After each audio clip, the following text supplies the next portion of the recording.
Bonjour à tous et bienvenue dans la Minute Culture.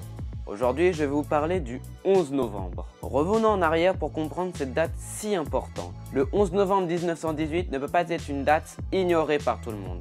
Elle commémore la fin de la Première Guerre mondiale par l'armistice.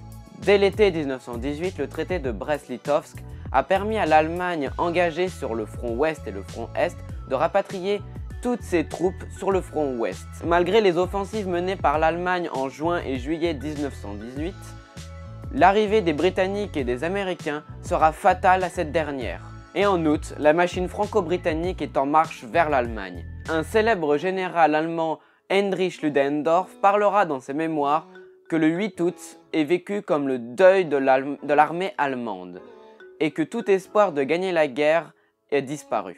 C'est le début des armistices dans les pays de l'Est. Cependant, le plus important et le plus connu est celui de Rotonde, le 11 novembre 1918.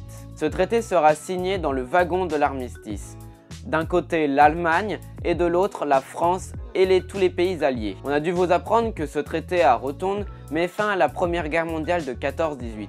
Mais pas tout à fait. Au matin du 11 novembre 1918, tous les conflits à l'ouest prennent fin. Mais pour le côté est, la situation est désastreuse. Un armistice avait déjà été signé entre l'Italie et l'Autriche-Hongrie le 4 novembre 1918. Mais le traité effectué avec les Alliés, la chute de l'Empire allemand, de l'Empire austro-hongrois et de l'Empire russe entraîne de nouvelles guerres.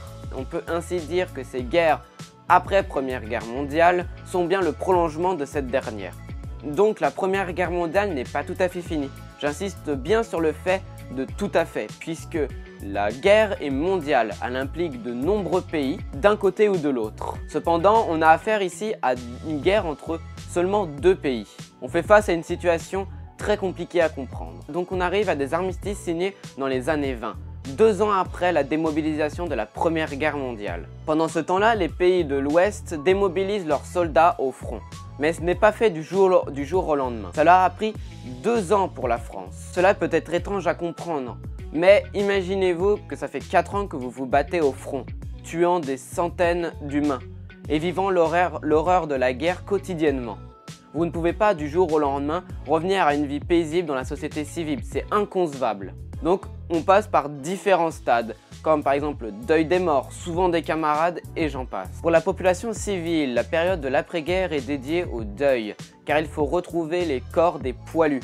1,3 million de morts pour la France durant cette guerre. On voit ainsi apparaître dans la majorité des villes en France des monuments aux morts, commémorant les 1,3 million de morts pour la France durant la Première Guerre mondiale. Bien sûr, le 11 novembre 1920, à Paris, est inaugurée la tombe du soldat inconnu. Par la suite, le traité de Versailles est signé le 28 juin 1919 dans la galerie des glaces du château de Versailles. Elle impose une responsabilité totale de l'Allemagne dans la Première Guerre mondiale. Ce traité est très rude pour les Allemands et mal vécu par la population de ces derniers. Car en Allemagne, on ne peut pas voir les dégâts causés par la Première Guerre mondiale, ou alors très peu. La France est, quant à elle, extrêmement touchée.